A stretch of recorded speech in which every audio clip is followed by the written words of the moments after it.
Okay. I think that's it. I think I coordinated him. Okay, it's Wednesday in the afternoon, and for those who are watching video, you can see I got a Kapachka situation over here with a lot of books around me because the bio of the person I'm going to talk about today is a bookish and complex Gapachka figure. First, I want to thank the sponsor who responded to my plea the other day. A good friend I've never met, and that would be Benjamin Bernstein, Ben Zion Bernstein, who's in the Long Green Valley on the farm. So rescued by farmers. Thank you very much. I was in Lakewood on Shabbos on Sunday, and somebody said, "Who are you going to talk about this week?" I said, "I didn't know." You see, you gave up doing the what do you call it? Yard sites and so forth. I said, I didn't give up anything. Just it happens the way it happens. I have no particular plan. And that put a bee in my bonnet. So when I came home to Baltimore, I said, just for the heck of it, let me see whose yard sites are now. I went to a whole bunch and nothing turned me on until the very last one from this month. And that was the Schulte Geburb. I have no idea why it turned me on. The good Lord runs the show. And it's funny, it just tingled off something in me. And ever since then, I was giving thought the Schulte Geburb, what I want to do today, who's a very interesting, complex figure about a lot of which is not a lot known about him, but recently a whole big part of him get known as just an interesting story, even though you wouldn't think so. And it's, in my opinion, very nogea to us nowadays, or it dovetails with a lot of what happens to us nowadays, because he's a major figure, although he lived a short life. He died at 36. He's a major figure in the internet revolution of the 16th century. Of course, what I mean is the printing press. And that's why it parallels in interesting ways what's happening in our lives as far as learning is concerned today. I mean learning Gemara. Things like that. So in that regard, it's very fascinating as far as I'm concerned. Especially somebody like me, likes Nakudos, cheater books, things like that. He's from that world.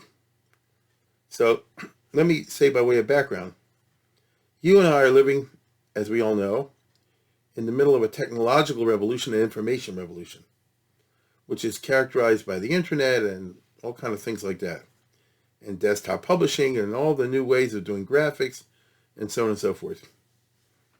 This is the age, therefore, of the art scroll, of the Steinsaltz, of the Hamaor, whatever those things are called, Oz Bahadar, Mesifta, and all kind of other knockoffs of the type. They're roughly the same thing, which is to convey large amounts of information to us in ways that wasn't so easy before. So you're paralleling in a certain way what the internet does. Used to be I can go look up something, it was a pain in the neck. Believe me, I did it. Now, a touch of a button, you probably get it, if you know what you're doing. Okay. Now, this is revolutionizing the learning, whether you know it or not.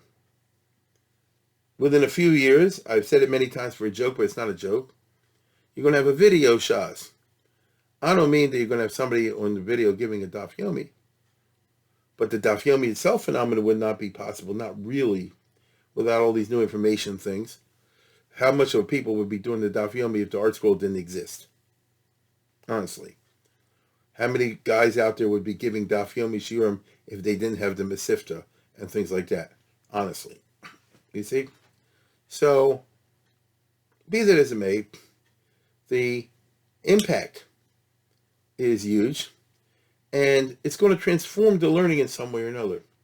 As I was just starting to say, suppose in 10 years from now or 15 years from now, they're going to have the video.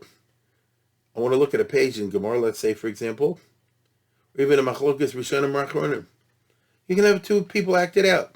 Bugs Bunny and somebody, this will be the Malva, this will be the Lova. Mickey Mouse is the Lova. Goofy is the Malva. And so forth. Or, Donald Duck is the Mazik. And Daisy May is the Nizik. And so forth.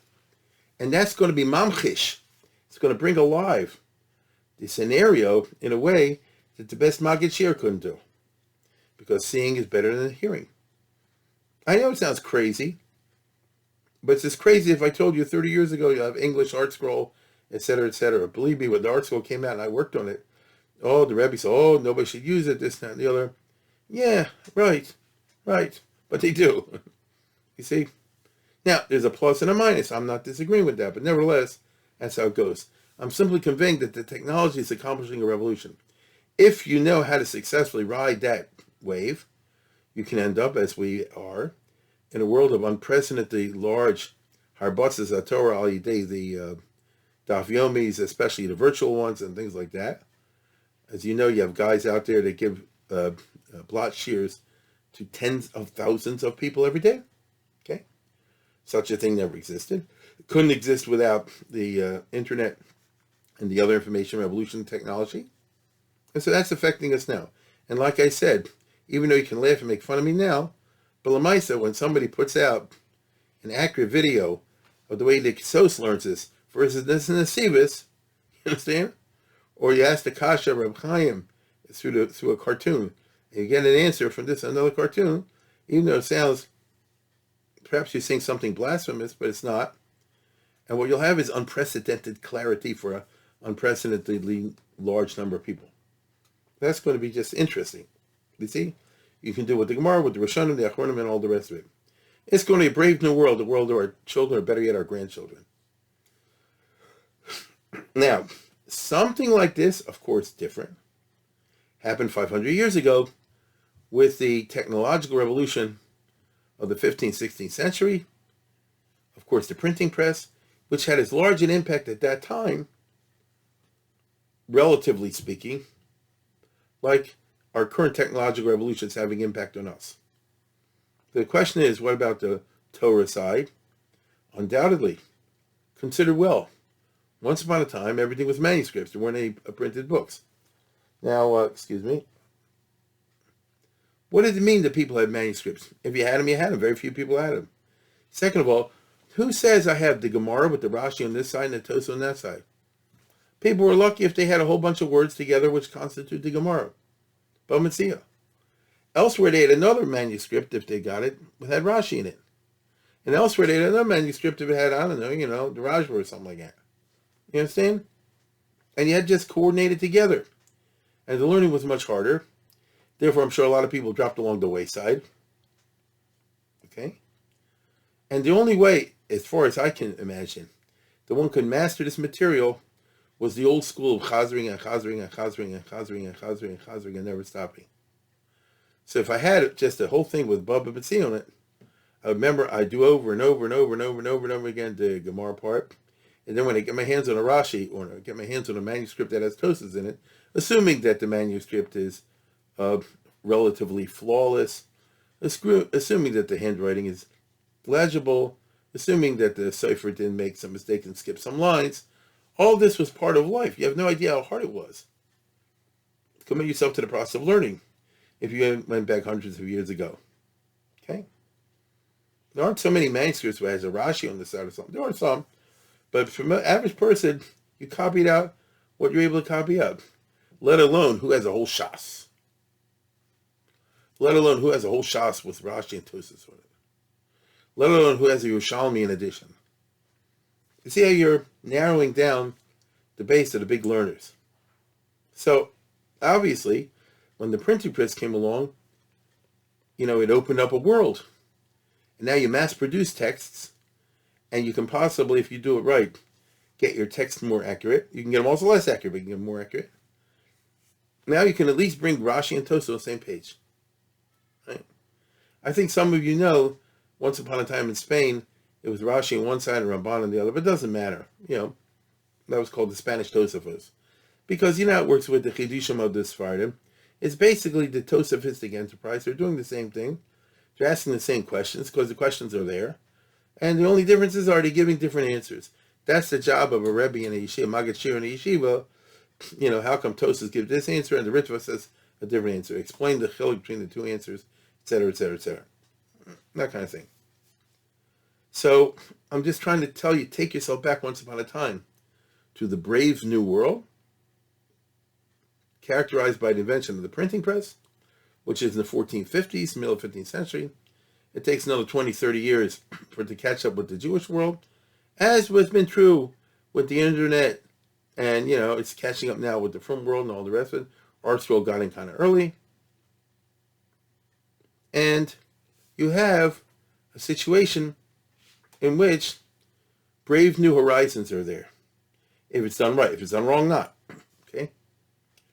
Now, married to this, contemporary with this, was a whole bunch of very interesting and dramatic events in the Jewish world, which were not necessarily great, especially 1492 and the expulsion of the Jews of Spain, which was such a big catastrophe.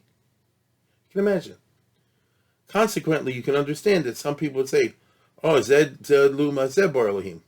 That, the Gashmius downfall is now going to be maybe remedied somehow or other, or was supplemented by the Ruchnius, or intellectual expansion, made possible now by the proliferation of Hebrew books, with Mefarshim, and so forth, which allows much wider masses of people to access what you and I take for granted as part of everyday learning.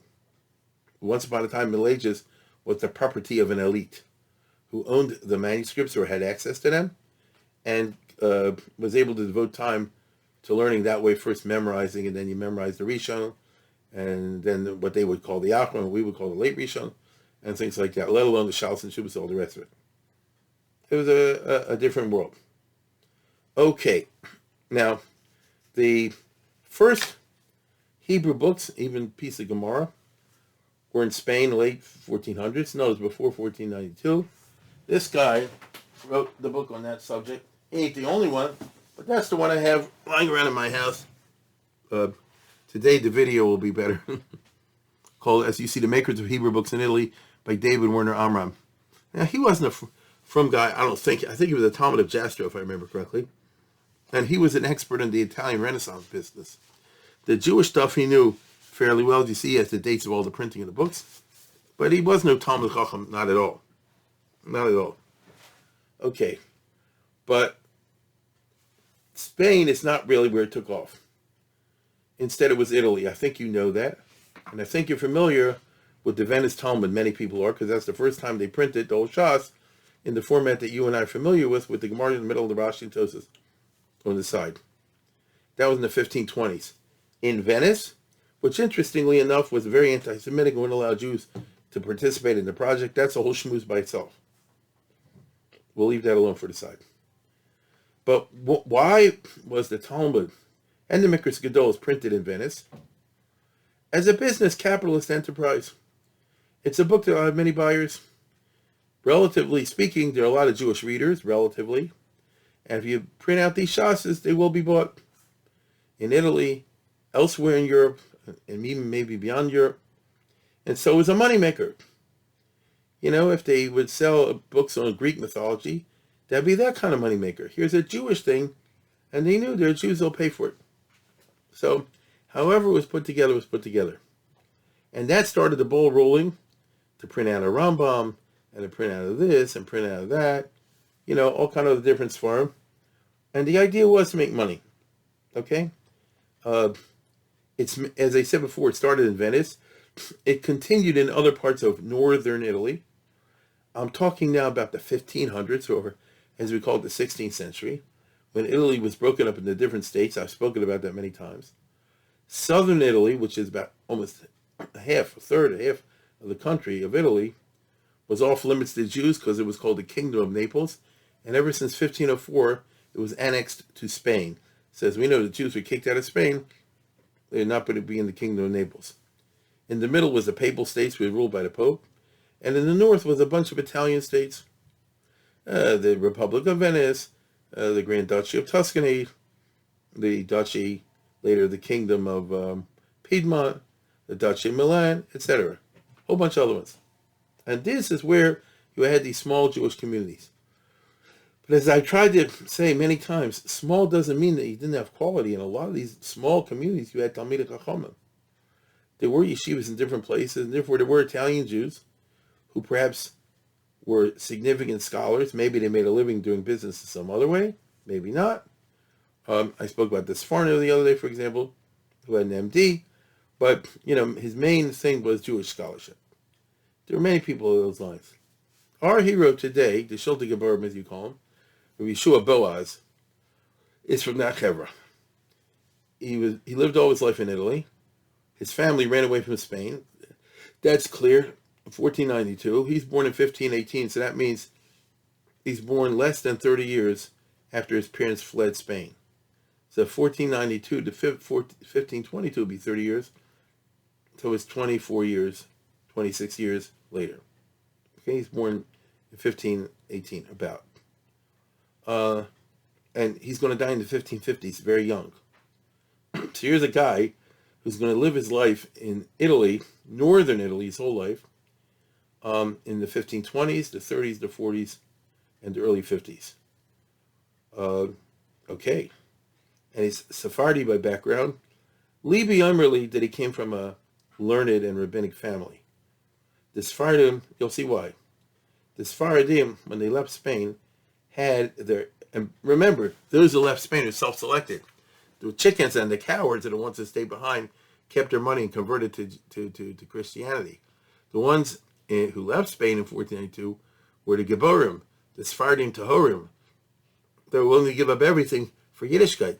So that tells you right away who his family was. Plus, in addition, you can see that they were learned, as you'll see in a second. So here's a boy growing up in Italy in the 1520s and 30s. Born in 1518, so it's the 1520s and 30s. What's the story at that time? Well, you still had what I told the other day was the good popes. You understand? The Borgias and the Medici. They still were the good popes. They're rather easygoing on the Jews, relatively speaking. Relatively speaking. Therefore, Jewish life and Jewish scholarship. He's a contemporary of this Sforno.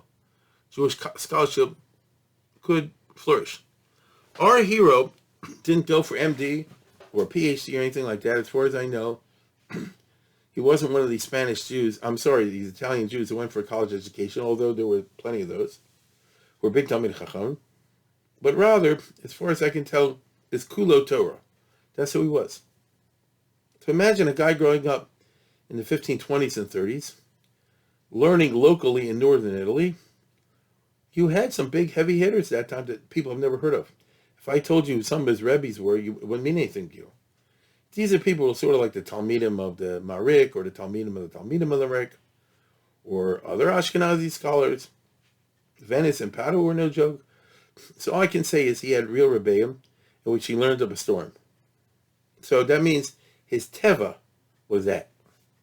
However, he's Italian and a Renaissance figure in the following sense, in the best sense. The best of the Western culture lay in its scientific approach, thinking clearly, systematically, organized fashion, not hop-plop, and building one premise on top of the other. That's how the Renaissance began slowly the march of the West towards modern science. Eventually, they worked out the scientific mess and all that. They hadn't yet at that time. And so it's an intellectually curious Kufa. Now, our hero is not a member of the Renaissance. As far as I can tell, he's not interested in Italian poetry, Latin, the humanities, the Greek and Latin, classics. As far as I can tell, it seems he was like a very frummy. However, he clearly had a very logical and organized mind. How to tie this to a Renaissance background is a wonderful question. I'm not being funny. I would give that to a grad student to investigate. That'll be a dissertation. But I mean it. But clearly it's there. And in addition to that, learning up a storm, he says in something that perhaps I'll read later, maybe I will, maybe I won't, that he was aware of how the Spanish Jews had been culturally raped and what a blow it was to Torah scholarship, and the way to combat the yerida that had to come in the wake of the catastrophe of the expulsion of 1492. All those rabbanim, all those yeshivas, all those schools closed down, kicked out, busted up. You know, it's like a mini Holocaust. how do you combat that? You're not going to bring back the old school, by and large, that the way he would portray it. Back in the old days in Spain, those who were into learning, there were plenty of Spanish Jews who were not into learning, but those who were into learning were into learning. And you chazer again and again and again and again and again and again, and then you chazer another 100 times. That ain't coming back. And so, what do? The answer is you got to meet them halfway. How do you meet them halfway?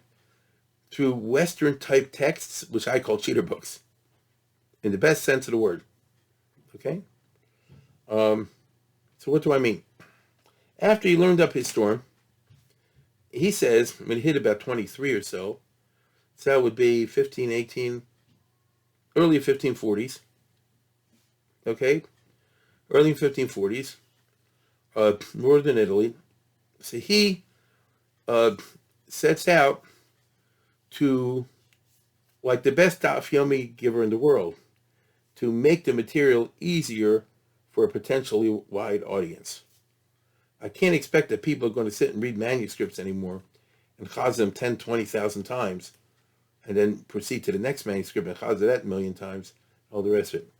So we have to make it that instead of demanding, or the old school, which is you just have to memorize. And after you memorize everything so often, and you talk that over a pilpul chaverim, all the rest of it, you remember, oh yeah, maybe Gem Dinas Yom, that's over here in Gittin. But it's also quoted there in a Chulin or whatever. No, the Vilna Gaon type way. That is makes things difficult. Instead, help the student through all kind of little tricks and shticks. And the Sholti Geburim will be a master of that, and in ways that we encounter all the time, but you don't appreciate. So things as simple as putting the basic citations. I'm going to show you something really cool, and those who are able to see it on the screen will know what I'm talking about, and those of you listening to will just imagine. I have here a book I picked up years ago at Shopsy's at the bookstore. Nobody wanted it, and some guy, I think, when it came out, some daf yomi, I don't know, whatever it was, somebody put out a thing called, which he has, as you see, a photostat more or less, of every page that was ever printed, every edition of the Shas. So if you ask me the historical question, how many times has the Babylonian Talmud been published? And by published, I mean not like a photo offset, but how many times was it reprinted? So historians will tell you. Or you can look in this book, it'll be in Basel in this year, in Lublin in that year, in Frankfurt on Oder in that year, in Frankfurt am Main in that year. You know, and some of these sets were interrupted in the middle. This is something called the history of the Talmud as a book. The Talmud Bavli is a book. You understand? And it's had its ups and downs. I never did a series on that, I don't think. But that's a story by itself. You understand? Just of the physical book. And each time it was a printing, especially in the 1500s, the early years, these printings had unique features about them, or sometimes improvements on the previous one, in the best sense of business and of capitalism. You find what the product out there is, and then you put in extra improvements so they'll buy it. That's how you sell cars. Well, so why can't you sell Gemara too? Nothing wrong. Okay? Nothing wrong. And so the result was that there came out a whole bunch of these different editions. There is a very famous essay, which I hold in my hand, called, as you see, Maimar al Pasad Talmud. I have in my hand the Moser Rav Kook edition by Rafal Nosson Rabinowitz. I'm sure I've mentioned it before, but you won't be able to find it on my site anyway. I got to get somebody to fix the website. If anybody out there knows how to do that, contact me and make it more user-friendly. I don't know that stuff. But anyway, there was a guy in 1800s, a Russian Jew, a Talmud Chacham in Munich, which was not allowed, Jews were not allowed to live there. But there were always a few riches that could do it. And one of the rich families in Munich, the Kingdom of Bavaria, hired a tutor for their kids, Talmud Chacham.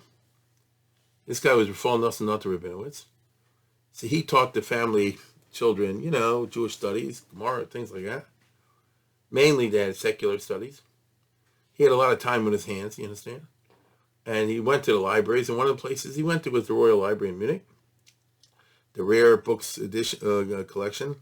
And make a long story short, he discovered the Dikduke Sofrim, as he called it, which was this wonderful, preserved edition, the Munich Codex, of a set of the entire Babylonian Talmud with Rashi and Tosas, I think, which was obviously commissioned by a Reichman de la Reichman of the 1300s, a super rich guy. And the whole Shas is written out in calligraphy with pictures, the way you used to write fancy manuscripts once upon a time. The whole thing is high-end, and it was untouched, it was uncensored too. So it was a tremendous find, and he called it Dikduke Sofrim, and he published it, and he got 100 Haskamas from all the big Gedolim, right to left, in Russia and in Poland, everywhere, Hungary. And, I mean, he's a from guy, and without going off too far in the tangent, he appended to it a essay, a mimer, as you can see while I'm holding in my hand, on Pasad Talmud, in which he goes through and evaluates every edition of the Talmud that was ever published that he knew about. The Fus Venice, the Fus Savianetta, the Fus Lublin, Basilea, Berlin, etc., etc. Okay? And what are the different features of each one? It's really something. Anybody that has any shaykhs to this is the book you want to read. Okay? It's an essay. It's the book you want to read. I'm sure many of my listeners are familiar with this, but I'm equally sure that many of your listeners never heard of this, which is why I'm sharing this with you. Okay? I have a variegated crowd. A lot of people never heard about this. So it's called Maimer al Fasad Talmud, and it's published by Moshe Rav Kook. Now, it's a nice edition too. There's a modern professor named Marvin Heller, who, as you can see in your hand, I have this book in front of me, Printing the Talmud, a history of the earliest printed editions of the Talmud, which also goes into super detail and this sort of thing. That's only for a specialist, if you're super interested in what I'm talking about today. But between one and the other, they have just about all the information about the physical printings of the Gemara. Now, our hero, what I'm about to say, I wasn't sure of at the beginning of the week. It took me a couple of days to do a little bit of research on this, and I discovered a lot of the ideas that I had, which is the old scholarship, have been modified by recent scholarship, quality stuff. And therefore, I'm presenting it now in a way I wouldn't have done a week ago. And I actually waited to get a certain book, a sefer, before I opened my big fat mouth. And that is the following. Our hero, Yeshua Boaz, who is a Sephardi, but he's growing up in Italy. He's learning in yeshivas in Italy. And again, he was brilliant. There's no question about that. And he had a very logical mind, which is necessary. And he also had the desire to carry out large literary projects. Some great Gedolim were like that, some not. Now, he got in his mind to do several things. But all have in mind L'Shem Shamayim, which means to make the Gemara accessible and easier to understand for a much wider audience, now that we're mass producing it in something called a printed book form, which never existed. Never existed. So you're going to be able to do Lahagdil Torah Lahadir, but you want to, as much as possible, in the best capitalistic sense, not simply have it in a printed form, which is great, but if you can add extra pitchivkas and things and little guides and helps, the way the Goyim do with their works, scientific works, is the Renaissance. So if they publish classic editions of the Greek or Latin classics, they would try to have a concordancia for it and footnotes and cross-references and things. Oh, cross-references. Very interesting. So this is the first thing he had in mind, to come up with the cross-references. Now, I'm holding in my hand now a facsimile of the very first Shas of Venice. This is the famous one, Bromberg edition. And you have over here Amos at the beginning of Brachas. If you look closely, and I'm holding up to the screen best I can, right, this facsimile, so you see, it's just literally just the Gemara, just the Rashi, and the Tosas. There's nothing on this side. There's no fruit salad. No little references and little terms over there. Okay? So our hero undertook to do, when he got a job with the second printing of the Talmud. Therein lies a tale, a notorious tale. Two guys, Goyim, got the idea from capitalism purposes to print another edition of the Talmud, and the Rambam, the Sefer, what do you call it, the Yad HaChazaka. This guy, they were both Goyim who hated Jews, but they were rich Italians, noblemen.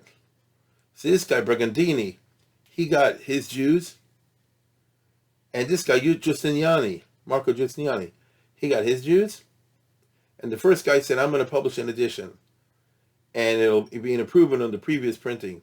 Therefore, they'll sell like hotcakes, I'll make a big profit. And this guy thought the same way, I'll come up with, improvements that the other guy doesn't have. Now, ordinarily, that's capitalism. It's a good thing. If people compete, the whole idea of the Adam Smith is, if they compete, they'll produce a better product, right? That's what you hope. You compete, you produce a better product. The problem is, in those days, the free market was modified by the fact that you had Europe ruled by different rulers, noblemen, popes, princes, and so forth. There were political interests involved. I don't want to get bogged down in the story, but this competition led A, to get Haskamas from someone else, and B, to get Haskamas from someone else, and it grew into a big fight, and by the time it's all over, they dragged in the Catholic Church, and by the time that's all over, they burned all the Gemaras. But before that happened, there aren't many left. There are some left today, but not many. But that happened right after our hero died. So during his lifetime, it was as Kikocht. Italy, in the intellectual sense, northern Italy was the place to come and get with a new edition of Shas, and maybe to have a better edition of Rashi. And what else can you add to make the Gemara more cool? Like you say, take Chasen Shas, with the new editions, and this sort of thing. So one of them is, as again I say over here, you see the original Shas, there's nothing on the side. So if Rashi or anybody quotes something, you have no idea where they're coming from. And certainly no parallel citations. Okay? Now, once you get to what he calls Shin, the 1540s, you just see over here. Once you get to the 1540s, so what do you start to see? Here's what. Here's Eruvin. The stuff on the side. You see? These are the stuff inside, but called the Masaras HaShas. Okay? So it says over here, where else does it say it? Get it? And our hero is the guy that did it.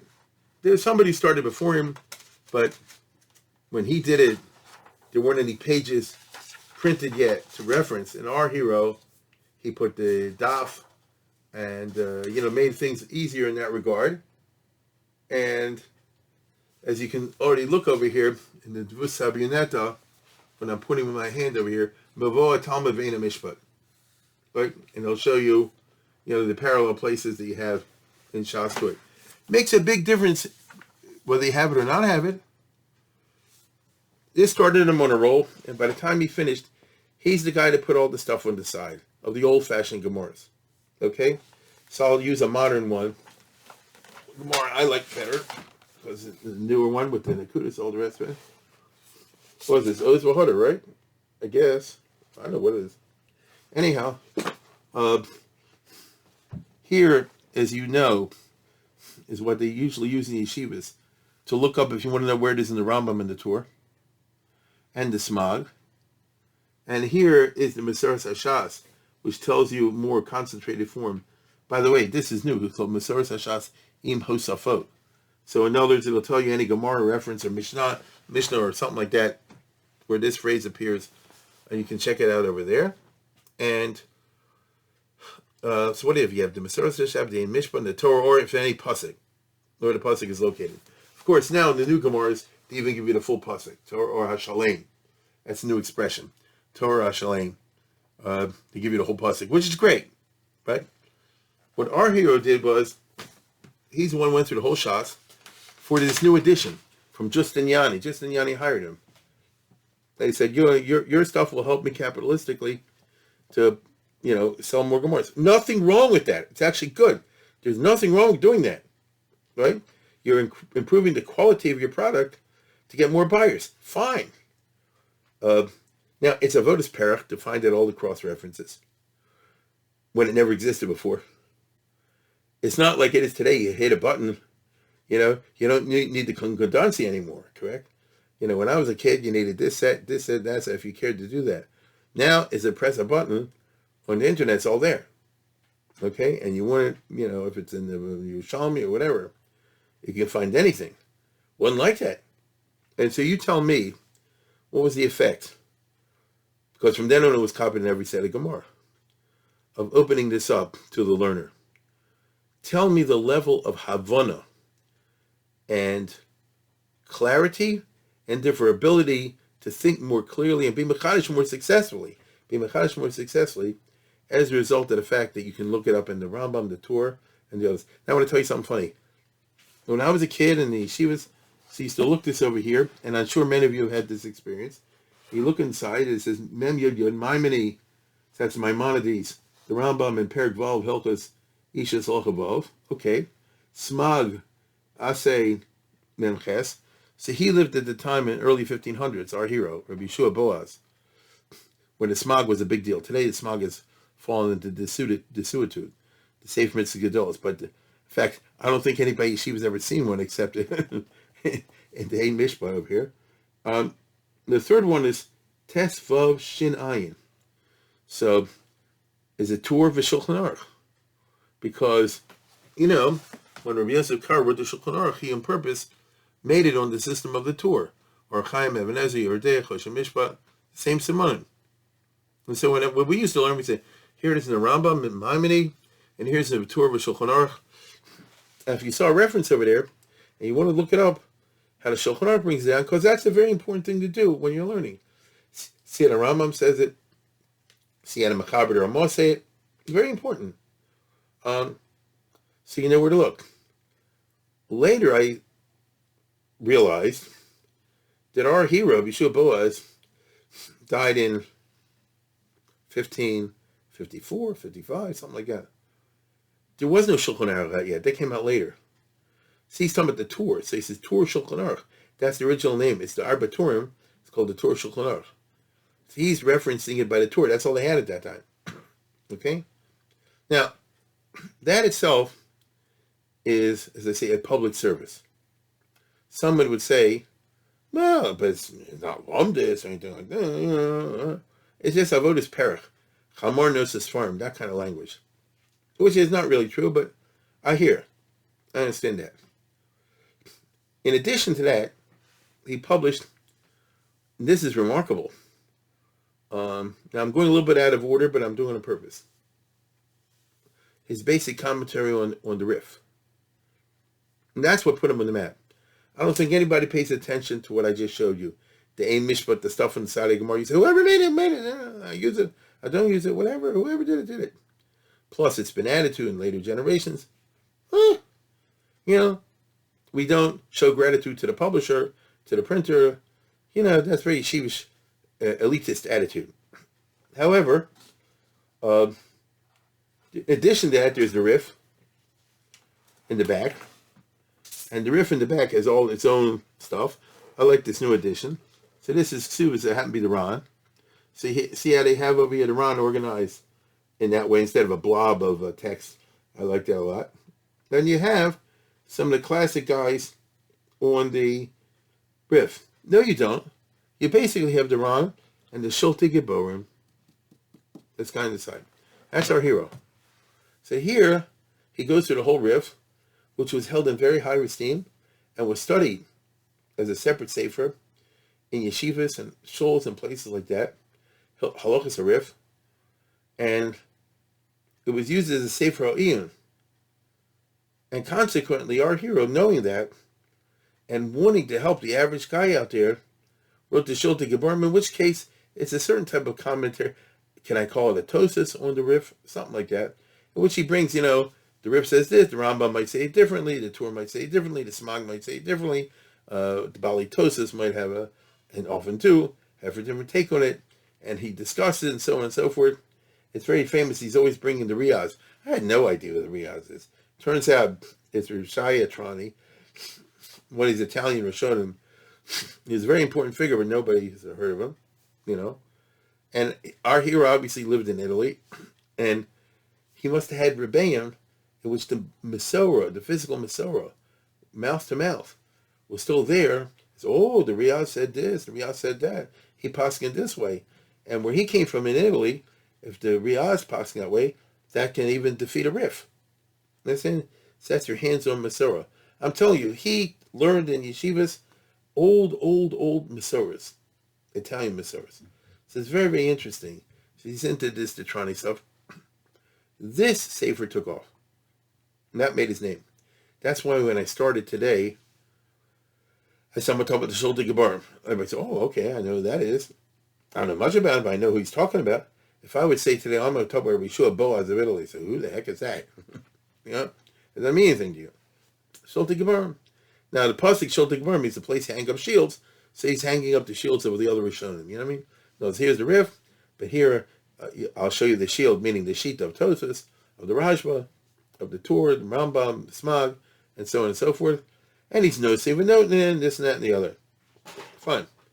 This was his big piece of luck, because this is how he entered the rabbinic pantheon. The whole world knows the Sholti Gebarim. It's something you do when you're learning Rif, if you do that. In yeshivas, it depends on what kind of share you're doing, you know. But that put him on the map. And everybody knows it's an important sefer in the back of the Gemara and the Rif. Right? He has his own kashas and truths and so on and so forth. So that got out there. I'll tell you something extraordinary.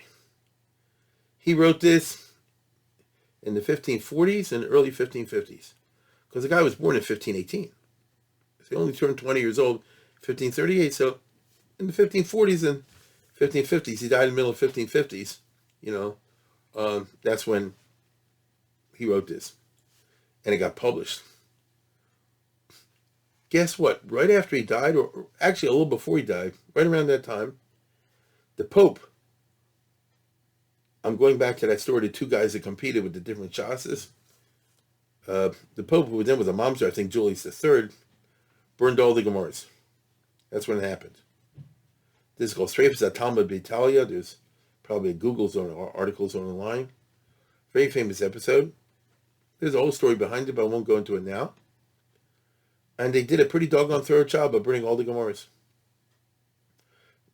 And not only that, they prohibited the study of the Gemara. And they didn't let up on that for a long time. And to the degree that they allowed anything, you couldn't call it the Talmud. You see, the Talmud is a word that entered the Catholic lexicon back in the time of Nicholas Donin in the 1220s, 30s, and 40s, which culminated in the burning of the Talmud in Paris, which I think you all heard of. It's this Friday is the famous anniversary of this. I may talk about this in the podcast about Tefillah. But at that time, without going through a lot of details, the Catholic Church discovered such thing called a Talmud. They thought it was a guy, and it became poison to them. And now in the middle of 1550s, the Pope and the Church really went after that. So you couldn't say the word Talmud. If you even later when the Catholic Church changed its mind a little bit, you could call it the Shas. You could call it the Gemara. Don't call it the Talmud. See? So originally I think it was called Maseres HaTalmud, and then it became Maseres HaShas. A friend of mine, it's funny, when I was thinking about this, I just looked up online on the Rambi, anything about Yeshua Boaz, if there's something recent I don't know about. Just now, Eli Genauer in Seattle, published in Arnold Hakira, Mamash on the exact history of the Maseres HaShas, if you're interested in that level of detail. And I wrote him, he's nice enough to send it to me. He was my first sponsor years ago, and on the podcast, really. And he goes into all this nitty-gritty stuff about, you know, who was the first guy that put out the citation aside, and how to Yeshua Boaz modify that, and so on and so forth. I'm not interested in that level of detail for this podcast. I would simply say that what emerged in Italy was the following fact. You couldn't learn Gemara. There weren't any copies of Gemara, so they learned Rif. Yeah. For a long time, all you could have was Rif. And you couldn't complain to the Catholic Church, they're not interested in answering you. And that's really when these Rif-type Gemaras, which have the Rif in the middle, like the Gemara and Rashi on the side and Duran or whoever, Ben Yonah, whatever, Muki Yosef, that's when they really took off. You could only learn Rif. So imagine if you went to yeshiva, what are you going to learn now in Daf Yomi? Kesubas, imagine learning Kesubas, just a Rif. So look at this. At that point, the Ran becomes extremely important. And the Shulti Gebarim becomes, in some respects, even more important, simply because the Shulti Gebarim is going to tell you what other Mefarshim have, and you don't have access to those in Italy after 1555. Isn't that interesting? And so he was like a Navi. He said, I'm writing this on the Rif, and maybe this will help people learning the Rif. And shortly afterwards, boy, oh boy, baby, that became the book you needed. If you want to know what Tosa says or something like that, you learn the Rif. Again, I'm learning Ksubas. I don't have a Gemara. I'm not allowed to have a Gemara. So how am I going to learn Ksubas?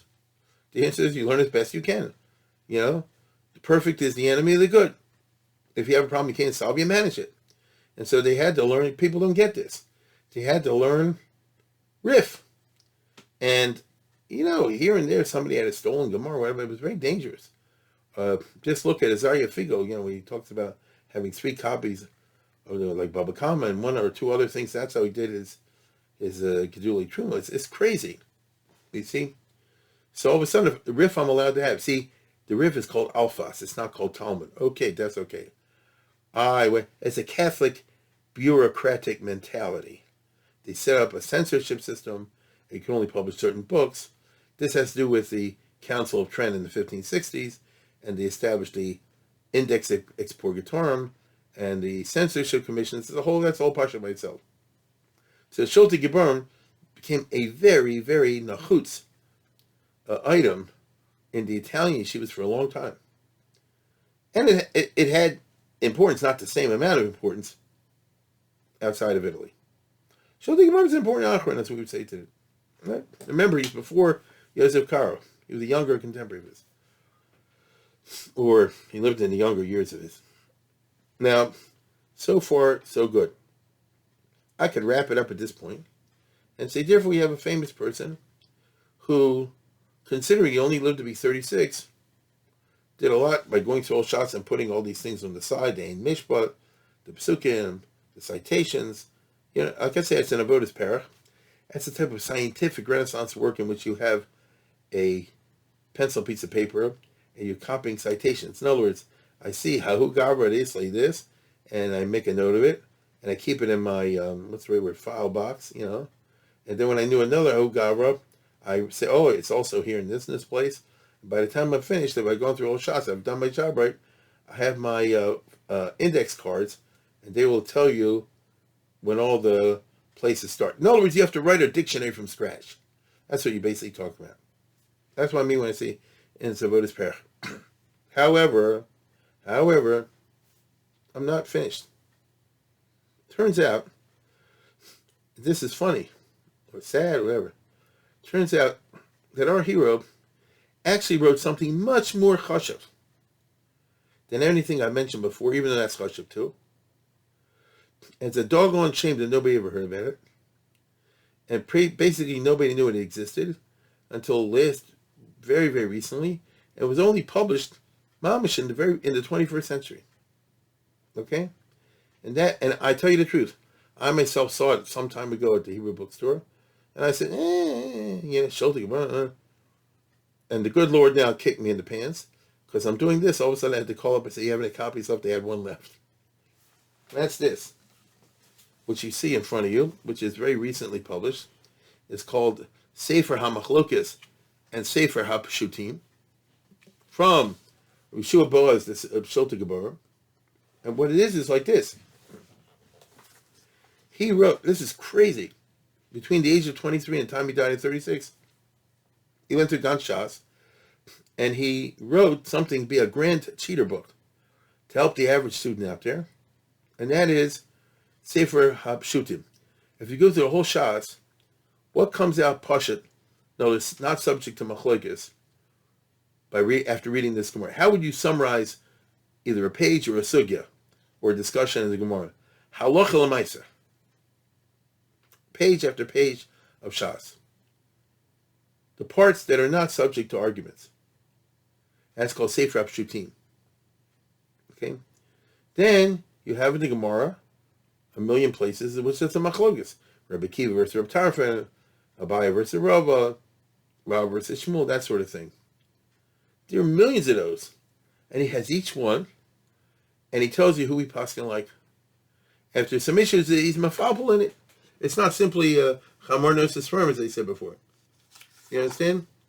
And so basically what it is an outline of the entire Talmud. He's doing something even the Rambam didn't do. The Rambam gave you the final halachic thing of it, but he doesn't tell you where he got it from. This guy's telling you where it comes from, but he's doing it the other way around. You're going through the Gemara and working out to the halacha l'maisa. In other words, this was clearly meant, as far as I can see, to be a basic textbook used in yeshivas, in which what the guy does is, let's say you learn a certain Gemara, and then you look up in here to see if you learned it right. Maybe there's another way of using it, but that's the way it strikes me. He even made a mafteach, which they follow in this book, and that's the mafteach based on the Torah. Okay?